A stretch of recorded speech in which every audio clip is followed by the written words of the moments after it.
Ibn Rajab mentioned the story of Qadi al-Maristan. He said about himself, Qadi al-Maristan, he said, I was hungry one day in Mecca. And I became hungry one day that I couldn't find anything to eat.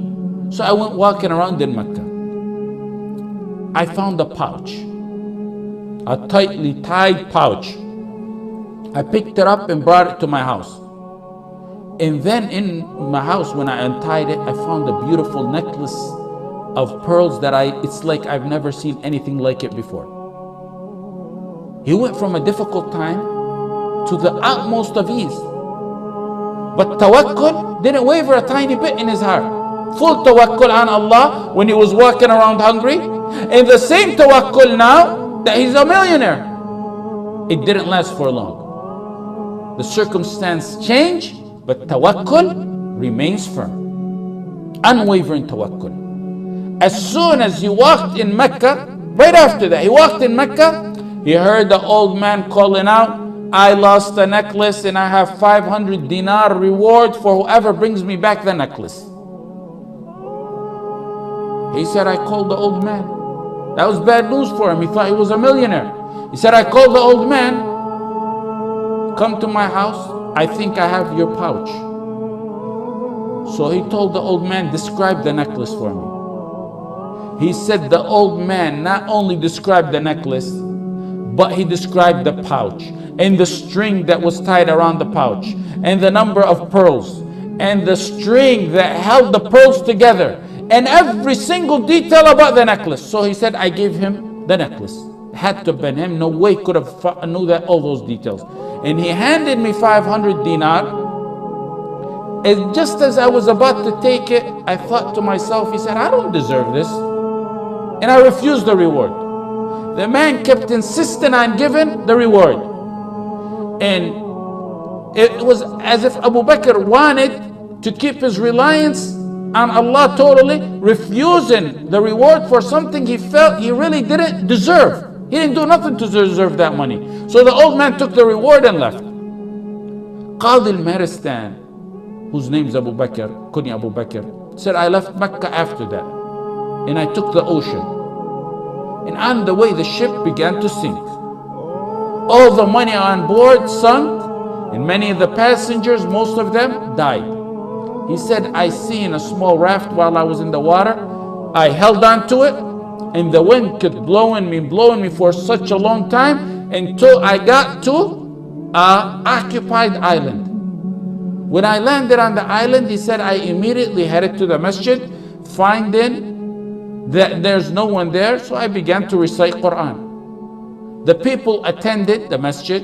They came to me, stranger in town. They asked, could you teach us Quran? They seen him recited. Could you teach us Quran? He said, yes. And then they began to overwhelm him with gifts.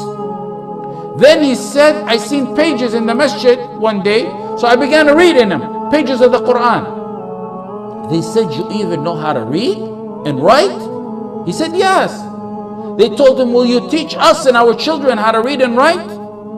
And they began to learn from him how to read and write, and also they showered him with gifts. Then they told him one day, after being there for some time, we have this problem. We have this young orphan girl. She has recently been orphaned.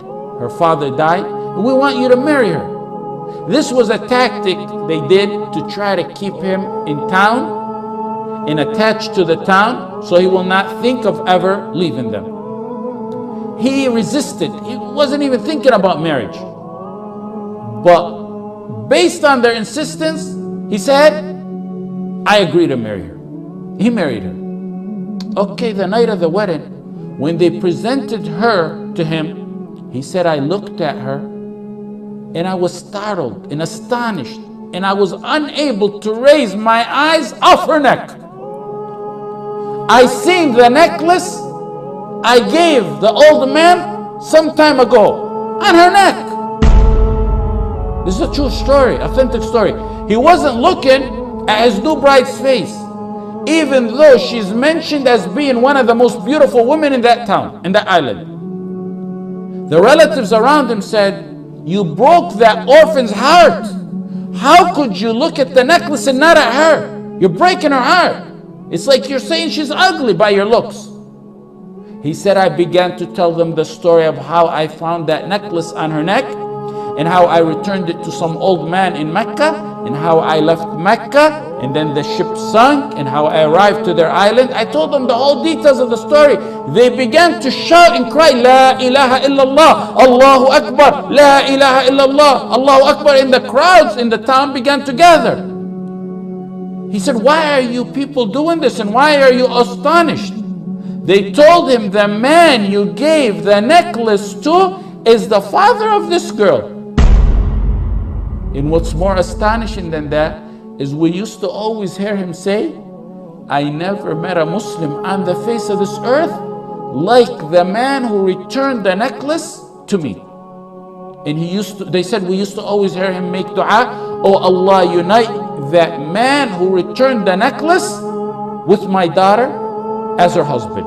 He used to always ask Allah subhanahu wa ta'ala that he be the husband to his daughter, and Allah answered his dua. This is what happens with tawakkul. During hard times, your tawakkul needs to go unwavering, and that light will reappear at the end of the tunnel. Tawakkul is your source of ease and happiness in both difficult and happy times. That's not the end of the story. Look it, from tunnel to tunnel. You see the light, then you go in another tunnel. He said, I lived with her a very nice life, and Allah blessed me with 2 children. Tawakkul, through ease and hardship. Then she died. His wife died. Another hardship. So he said, me and my sons inherited the necklace. Then my 2 children died. Another hardship, but no, the tawakkul's still there. He said, then I sold the necklace for 100,000 dinar.